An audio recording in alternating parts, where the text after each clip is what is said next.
മാധവന്റെ girl friend, മാധവന്റെ കല്യാണം, ഇത്തരം വിഷയങ്ങളിലെ പുതിയ വാർത്തകൾക്കായിട്ട് കാത്തിരിക്കുന്ന സോഷ്യൽ മീഡിയ ഗ്രൂപ്പുകളോട് എന്താണ് മാധവന് പറയാനുള്ളത്? കുറേ ഇങ്ങനെ കുറേ അങ്ങനെ കുറേ ഒരുപാട് ഒരുപാട് കേട്ടിട്ടുണ്ട്. അതെ ഒരുപാട് ആൾക്കാരെ കൊണ്ട് തന്നെ സോഷ്യൽ മീഡിയ വിവാഹം കഴിപ്പിച്ചിട്ടുണ്ട്. അതെ സാരമില്ല. ഡേറ്റ് ഫിക്സ് സമയം ചെയ്തു. സമയമാകുമ്പോ ഞാനും എന്റെ കുടുംബവും അറിയിച്ചോളാം. ആ ആഹ് ഞാൻ റിലേഷൻഷിപ്പിലാണോ ഇപ്പോ? ആണോ? അല്ല. അല്ല, ഞാൻ കേട്ടത് ആണെന്നാണ് ഓ പറഞ്ഞത്. അല്ലല്ല. അത് okay framing my own question. Okay. So ഞാനൊരു റിലേഷൻഷിപ്പിലാണോ? അല്ല. എനിക്കൊരാളെ ഇഷ്ടമാണോ? തീർച്ചയായിട്ടും എനിക്കൊരാളെ ഇഷ്ടമാണ്. എന്റെ കല്യാണം ഉറപ്പിച്ചിട്ടുണ്ടോ? ഏയ് ഇല്ല. എനിക്ക് അതിനുള്ള പ്രായമോ പക്വതയോ എത്തിയിട്ടില്ല. ഇപ്പൊ ഞാൻ മാധവ് സുരേഷ് 24-ാം വയസ്സിൽ ആ പ്രായത്തിലൂടെ എത്തിയിട്ടില്ല. 24-ലും 21-ലും 18-ലും വരെ പക്വത എത്തുന്ന ആൾക്കാരുണ്ട്. ഞാൻ ഒരു പുതിയ കരിയറിലോട്ട് വെഞ്ചർ ചെയ്ത് കയറുവാണ്. അതിന് അതിൻ്റെതായ സ്ട്രഗിൾസ് ഉണ്ട്. അതിലൂടെ ഞാൻ ഒരു ഇൻഡിവിജ്വൽ എന്ന നിലയിൽ എന്നെ തന്നെ ഫിഗർ ഔട്ട് ചെയ്യുവാണ്. സ്റ്റെബിലിറ്റിയും സമാധാനവും ലൈഫിലോട്ട് വരുന്ന സമയത്ത് ഒരു പാർട്ട്ണറിനെ ഏറ്റെടുക്കാനുള്ള പക്വത എനിക്ക് വന്നാൽ ആ സമയത്ത് ഞാൻ ആലോചിക്കേണ്ട ഒരു കാര്യമാണ്. റിലേഷൻഷിപ്പ് ആയാലും മാരേജ് ആണെങ്കിലും kids everything that follows it's for that point. ഇന്ന് മാധവ് സുരേഷ് ഒരു കരിയറിലോട്ട് വെഞ്ചർ ചെയ്ത് കയറിയിരിക്കുന്ന ഒരാളാണ്. സ്വന്തം ജീവിതം സമാധാനമായിട്ട് ജീവിച്ചു പോകാൻ നോക്കുന്ന ഒരാളാണ്. അതേ സമയത്ത് പ്രേമമൊക്കെ ഉണ്ടാവാം, ഏതൊരു മനുഷ്യനും ഉണ്ടാവും. അതേപോലെ എനിക്കൊരാൾ ഇഷ്ടമാണ്. അത് സബ്സ്റ്റാൻഷ്യൽ ആയിട്ട് സിഗ്നിഫിക്കന്റ് ആയിട്ട് വന്നു കഴിഞ്ഞാൽ നാട്ടുകാർ നേരത്തെ പറഞ്ഞ പോലെ അന്നേരം അറിയും. കുടുംബക്കാരും ഞാനും അറിയിച്ചുള്ളൂ.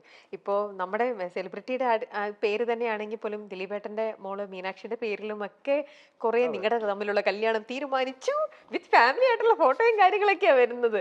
എന്തൊക്കെ റൂമേഴ്സ് ഓരോന്നും പറഞ്ഞ ആൾക്കാർ അതെ വേറെ എന്തിനൊക്കെയോ പോയപ്പോത്തെ എവിടത്തേക്കോ ഫോട്ടോ എടുത്തിട്ട് ആൾക്കാർ വെറുതെ ഇട്ട് ട്രോളും ഓരോന്നും പറഞ്ഞ് ഓരോ റൂമേഴ്സും വരുന്നുണ്ട് വേറെ ഓരോന്നും പറഞ്ഞിട്ട് അല്ലേ? മീനാക്ഷിയുടെ കാര്യം പറയാനാണെങ്കിൽ ഞാനും മീനാക്ഷിയും വളരെ നല്ല ഫ്രണ്ട്സ് ആണ്. നമ്മൾ ഏകദേശം ലൈഫിന് ഒരേ പേഴ്സ്പെക്റ്റീവ്. ഏകദേശം മാധവും മീനാക്ഷി എന്ന് പറയുന്നത് ആണും പെണ്ണും വേർഷൻസ് ആണ് എന്ന് പറയാൻ പറ്റും. പല കാര്യങ്ങളിലും ബിഹേവിയർ അതിന് സംസാരിക്കുന്ന രീതിയാണെങ്കിലും അങ്ങനെയുള്ളതാ. നമ്മൾ അടുത്ത സുഹൃത്തുക്കളാണ്. Are we best friends? No. Are we friends? Close friends? Yes, we are. അതിന്റെ മുകളിലോട്ട് ഒരു ചെറിയ ഞാനും ദിലീപ് അങ്കിൾ ഒരു ഫോട്ടോ ഇട്ടാലോ, ഇനി മീനാക്ഷി എന്റെ ചേച്ചിയുടെ കല്യാണത്തിന് വന്നാലോ, നമ്മൾ ഇതിൽ ഇവന്റിൽ വെച്ച് കണ്ടൊരു ഫോട്ടോ ഇട്ടാലോ നേരെ കല്യാണാലോചനയോട്ട് പോകുന്നത് അഗൈൻ ഞാൻ പറഞ്ഞ പോലെ goes back down to ratings, ആൾക്കാരുടെ ക്ലിക്സ്. അത് കിട്ടാൻ വേണ്ടി ഇങ്ങനെ ഒരു രണ്ട് സെലിബ്രിറ്റീസിന്റെ മക്കളെ വിവാഹം കഴിക്കുന്നു എന്നുള്ള ന്യൂസ് വരുമ്പോൾ ആരായാലും ക്ലിക്ക് ചെയ്ത് പോകും. Especially in this crowd. ഞാൻ എന്നെ തന്നെ പിടിച്ച് പുകഴ്ത്തി പറയുന്നതല്ല, ബട്ട് അഗൈൻ ഈ പേര് സുരേഷ് ഗോപി ആൻഡ് ദിലീപ് എന്നുള്ള പേരുള്ളത് കൊണ്ട് ആൾക്കാർ ക്ലിക്ക് ചെയ്യും. അതിനുവേണ്ടി ഇങ്ങനെ ന്യൂസും റൂമേഴ്സും ക്രിയേറ്റ് ചെയ്ത് വിടുക എന്നുള്ളത് അഗൈൻ മാധ്യമക്കാരുടെ ഒരു രീതിയാണ്. അവർക്കും മുന്നോട്ട് പോകണ്ടേ. പക്ഷെ അതിനുവേണ്ടി മറ്റൊരാളുടെ പേഴ്സണൽ ലൈഫിനെ പറ്റിയുള്ള കള്ളങ്ങൾ വിളമ്പിൽ ഒരു വേണ്ട, അതിന്റെ ആവശ്യമില്ല. പോസിറ്റീവായിട്ട് തന്നെ അവർക്ക് മുന്നോട്ട് പോയിക്കൂടെ? പോസിറ്റീവായിട്ട് സത്യം പറഞ്ഞു സത്യസന്ധതയാണ് തെളിയിക്കേണ്ടത്, അല്ലാതെ വെറുതെ ഓരോ കാര്യങ്ങളും പറഞ്ഞുകൊണ്ട് പോയിട്ട് കാര്യമില്ല. നമ്മുടെ മീഡിയ അത് പ്രിന്റ് ആണെങ്കിലും വിഷ്വൽ മീഡിയ ആണെങ്കിലും സത്യമായിട്ട് തന്നെ റിവീൽ ചെയ്യാനുള്ള ഒരു ഗട്ട്സ് ഉള്ള മീഡിയ ആണ് ശരിക്കും വേണ്ടത് അല്ലേ? ഇങ്ങനെ ഒരു ഫേക്ക് മീഡിയം അവർക്ക് ഇങ്ങനെ കുറെ ട്രോളാനും അല്ലെങ്കിൽ അവർക്ക് കുറച്ച് ഇങ്ങനത്തെ കുറെ കൊമന്റ്സും ഇങ്ങനത്തെ അങ്ങനെയുള്ളതല്ലല്ലോ, ജെനുവിൻ ആവുക അല്ലേ? മനുഷ്യന്റെ ഒരു പേർപ്പസ് തന്നെ ജെനുവിൻ ആവുക എന്നുള്ളത്.